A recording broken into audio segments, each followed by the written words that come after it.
Okay, my friends, here it is. The video that is going to give you my opinion and experience as to why I am not using wood chips in the new garden layout. Because many of you know that I've just done a serious garden renovation where I totally redid from the ground up. And so I am not using wood chips for the aisleways in this garden for a very particular reason. So I'm going to explain it here in this video so that you understand the reasoning, and then I'm going to take you right out into the garden and show you exactly what I'm talking about and the system that I'm utilizing instead.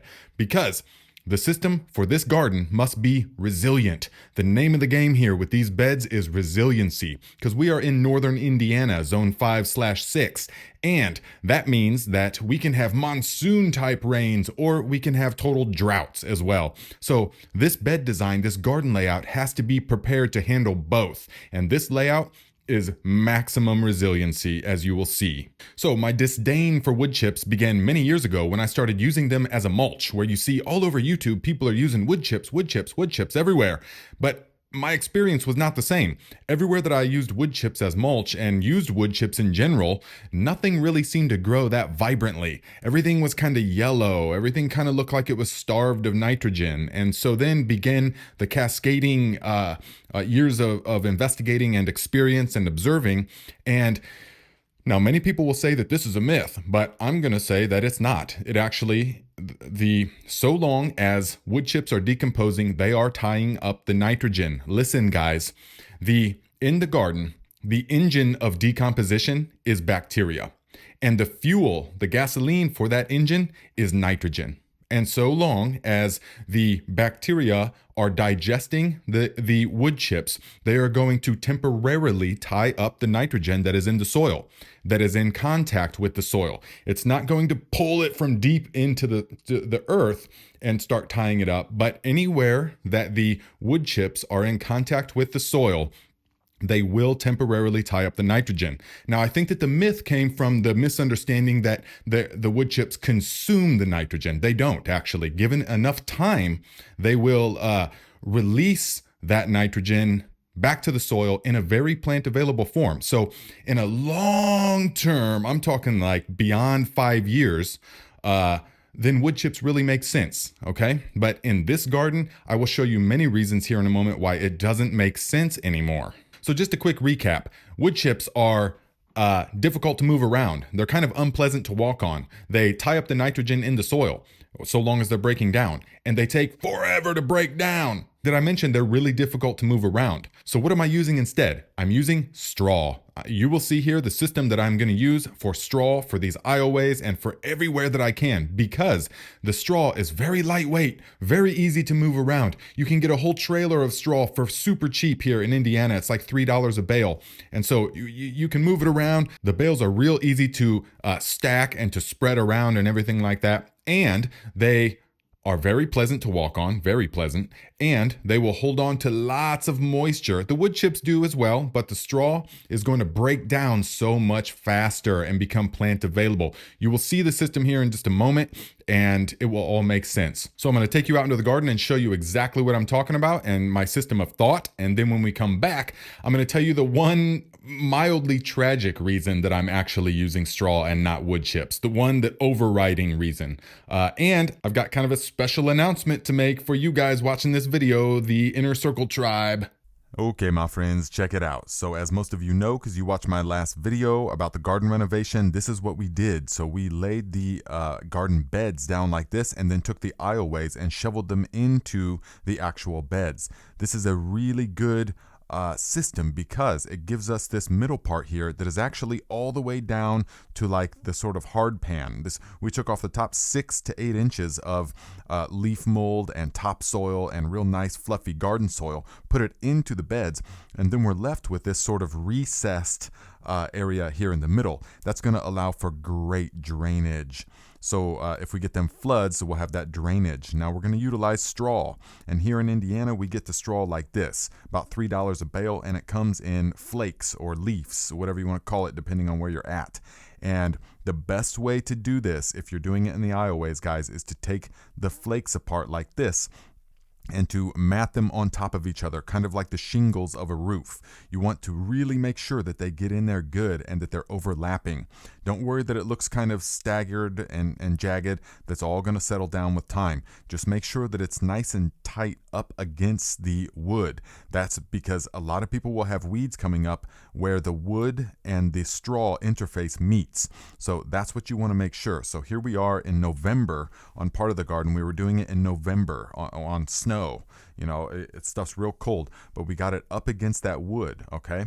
So here we are now about 4 months later, and you can see this is just the other day, and we are hardening off the onions and the celery and everything has settled down good. And so we've got, well, check out real quick these Rosa di Milano onions, super perky and vibrant and healthy. They're about to go into the ground tomorrow. So look at this, guys. Here is that exact same spot that I was just showing you. This is 4 months later, and when I try to get into there, it is all matted down like a nice thick mat. Weeds are not coming up through this stuff, guys, because it's like if you take a handful of it, it's thick and it's not going to blow away in the wind. And it forms this nice tight weave. And so you can look and you can see I've got a huge handful of this thick stuff, and it's all kind of acting like a carpet. This is what we want, okay? You want to use them flakes. You don't want to just sprinkle it all around because weeds can sort of come up through that. The most effective use is to use them flakes because the baling machine has already stuffed it real tight together. So we're going to leave it just like this, and just take a look real quick. There's 2 different kinds of celery, and then here we got the flat leaf Italian parsley looking super healthy. This stuff is going to go into the garden. We got the ishikura onions, green onions. They're going to be like 2 or 3 feet tall. So here's the very middle of the aisleway. I just want to show you. This is, we put this down 4 months ago, and so I'm struggling to get in there, okay? The weeds are not coming up through this stuff, guys, and you need to have something because actually wood chips can come up through weeds pretty easily in my experience. Weeds can come up through wood chips, but this straw here, you see, it's already started to break down real nice, and that was over the winter time.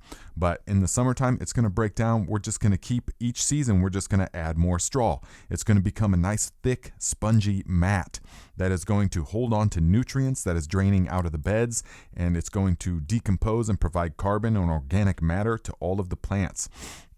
So we are going to just add more straw as needed, and it's going to be like a living compost. You see there towards the back, we still got to add some straw, but it's going to be like living compost aisles. So here, look, 5 years ago, guys, we put down wood chips, okay? Here is where we put the wood chips 5 years ago. And we're going to dig down real quick because I just want to see. I just want to look, but I already know what it's going to look like. So when we dig into this stuff, guys, we can see that, yes, after 5 years, there is what appears to be some good soil. But look, the reed grass that I put down 5 years ago, it is still right there. It is still unbroken down and still snaps like a pencil. Now, when I take handfuls of some of this stuff, yes, there is good composted soil, but look, there's tons of big chunky wood chips still in this area, okay? If I was trying to do Back to Eden or something like that, so many people I see when I do consultations and stuff are struggling with the wood chips because of this exact reason. The wood chips, everywhere that they're touching the soil, they are going to be temporarily tying up that nitrogen, absorbing that nitrogen, and they will outcompete it from the plants. So I'm using straw, guys. It's going to become like a nice thick sponge of nutrients and decomposing plant matter, and we're going to be planting the stuff here real soon. But one thing I do want to show you, okay, see, as you're walking on it, it's going to get nice and matted down. But one thing I did want to show you, though, is we got this huge, long area that we're not going to be walking on that much up against the fence. Now, I chose landscaping fabric for this because this would take a tremendous amount of straw. So we just rolled out a giant roll of landscaping fabric, and that is going to make sure that, see, I wanted to make sure nothing comes up against the neighbor's fence. And so we got that stuff right up against the neighbor's fence. Absolutely nothing is coming up through this stuff. We got thistle, we got quack grass, all kinds of stuff. It will not come up through this landscaping fabric, okay? But one thing we are going to do is we're going to, right about where my feet are, we're going to burn some holes into that and plant 2 marigolds on the side of each bed. And on this side of the bed, we're going to plant the African marigolds right here, and then another one right over here. And they're going to grow nice and big, attract them pollinators. The season is coming, my friends. So there you go, my friends. That's what I'm doing in the garden. Leave it in the comments, your opinion on this and your experience with wood chips. Are you crushing it with super beautiful plants with wood chips? Okay, that's wonderful. Let us know your experience. But I'm telling you, through my experience and now doing dozens and dozens of video consultations and in-person consultations, I know that people struggle with the wood chips. But now here is the one really important factor, is that part of the deal of me staying at this house is that I can stay here as long as I want, but when I move, I've got to turn the garden back to yard. I know. I've literally got to take this gorgeous, beautiful soil, wipe out all the boxes, redo everything, make it flat, and plant grass seed. I know, it's tragic. Someone's going to be fertilizing it with, it's tragic. I just can't even think about it. So, special announcement, guys. Just now, just today, gardenlikeaviking.com is live. So hit up if you want some of that fertilizer. We got limited supplies, so you can get some. Go to gardenlikeaviking.com. If you want to join our email list, there is a thing in there. Don't worry, if you join the email list, I'm not going to be blowing up your inbox with a bunch of useless clutter. It's going to be like a monthly newsletter telling you things you should be doing in your garden at this time. Maybe upcoming Viking courses and product updates and stuff like that, because the Viking tribe is expanding, my friends. So do not get left behind.